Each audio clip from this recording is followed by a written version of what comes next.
ఈరోజు నేను ఎక్కడికి పోతున్నానో తెలుసా? ఇంటర్వ్యూకి పోతున్నాను. ఇంటర్వ్యూ నుంచి కాల్ వచ్చిందనమాట రమ్మని. అంటే ఈ సంవత్సరానికి ఇంకా రెస్ట్ తీసేసుకున్నాము, ఆరోగ్యం బాగాలేదు కదా.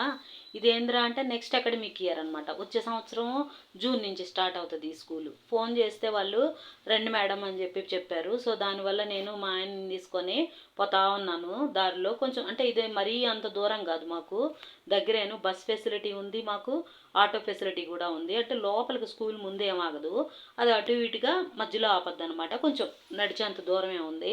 సో అందువల్ల నేను ఇది ప్రిఫర్ చేశాను అనమాట. కొత్త స్కూల్ కదా, మనకి ఇట్టుముండే టాలెంట్ కూడా చూపించవచ్చు అక్కడ. అందువల్ల ఈ స్కూల్ ప్రిఫర్ చేశాను నేను. వెళ్తా ఉన్నాను.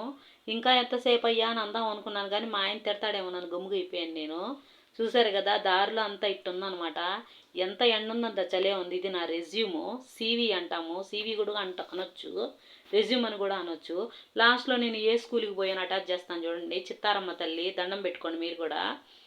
దేవత చాలా పవర్ఫుల్ అంట అమ్మవారు. ఈ గుళ్ళో నుంచి వెళ్ళిపోవచ్చు ఆ స్కూల్ దగ్గరికి, కానీ మాకు దారి తెలియక 4 చుట్లు తిరిగాము. ఇదే నా స్కూలు. చాలా పెద్ద స్కూల్ అయ్యా బాబోయ్ బాబోయ్ బాబోయ్. ఇది ఆఫీసేను, స్కూల్ కాదు.